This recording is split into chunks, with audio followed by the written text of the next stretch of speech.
Beyond என்லைஸ் நேயர்களுக்கு வணக்கம். இன்னைக்கு நம்ம ஸ்போர்ட்ஸ் அப்டேட்ல எதை பத்தி பேச போறோம்னா, இன்னைக்கு பிசிசிஐ வந்து இந்தியன் பிளேயர்ஸ்க்காக ஒரு 10 ரூல்ஸ், ஸ்ட்ரிக்ட் ரூல்ஸ் கொண்டு வந்திருக்காங்க. அதை பத்தி தான் நம்ம இன்னைக்கு பேச போறோம்.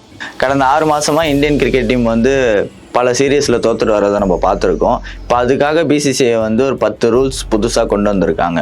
அது என்னன்னு நம்ம இப்போ பார்ப்போம். இப்போ ஒரு பிளேயர் வந்து நேஷனல் இல்லை இன்டர்நேஷனல் லெவலில் விளையாடணும்னா அவர் வந்து கண்டிப்பாக வந்து டொமஸ்டிக் கிரிக்கெட்டில் பங்கு பெற்றே ஆகணும். செகண்ட் ரூல் பார்த்தீங்கன்னா எல்லா இந்தியன் பிளேயர்ஸும் கண்டிப்பாக ப்ராக்டிஸ் செக்ஷன் அட்டென்ட் பண்ணியே ஆகணும். இப்போ டீமோட யூனிட்டிக்காக ஃபேமிலியோட ஸ்பெண்ட் பண்ணுற டைமுக்கு பர்மிஷன் கிடையாது. இப்போ தேர்ட் ரூல் பார்த்தீங்கன்னா இப்போ ஒவ்வொரு பிளேயரும் வந்து தேவையான அளவுக்கு மட்டும் தான் பேகேஜ் கொண்டு வரணும். இப்போ அளவுக்கு மீறி பேகேஜ் கொண்டு வந்தால் அதோட செலவை வந்து அவங்களே தான் பார்த்துக்கணும். இப்போ 4வது ரூல்ஸ் என்னன்னு பார்த்தீங்கன்னா, பிளேயர்ஸ் யாருமே பர்சனல் அசிஸ்டன்ட்டோ இல்லை பர்சனல் செஃப்போ யாரையும் கூட்டினு வரக்கூடாது. அப்படி கூட்டிட்டு வரணும்னா பிசிசிஐ கிட்ட பர்மிஷன் வாங்கணும். இப்போ 5th ரூல் என்னன்னு பார்த்தீங்கன்னா, இப்போ எல்லா பிளேயர்ஸுமே ப்ராக்டிஸ் செக்ஷனை ஒன்னா தான் ஸ்டார்ட் பண்ணணும். முடிக்கும் போதும் ஒன்னாவே முடிச்சுட்டு இவங்க ஒன்னா தான் கிளம்பணும். இப்போ 6th ரூல் என்னன்னு பார்த்தீங்கன்னா, இப்போ ஒரு சீரீஸ் நடக்குதுன்னா அந்த சீரீஸுக்கு நடுவில் எந்த பிளேயர்ஸும் ஆடோ இல்லை ஃபிலிம் ஷூட்டோ பண்ணக்கூடாது. 7th ரூல், இப்போ பிளேயர்ஸ் யாராவது வெளிநாட்டுக்கு விளையாட போகிறாங்கன்னா இப்போ அந்த சீரீஸ் வந்து ஒரு 45 நாள் கிட்ட நடக்குதுன்னா அவங்களோட ஃபேமிலிஸ் வந்து 2 வாரம் மட்டுமே அங்கே தங்குறதுக்கான அனுமதி இருக்குது. இப்போ 8th ரூல் என்னன்னு பார்த்தீங்கன்னா, இப்போ பிசிசிஐ நடத்துகிற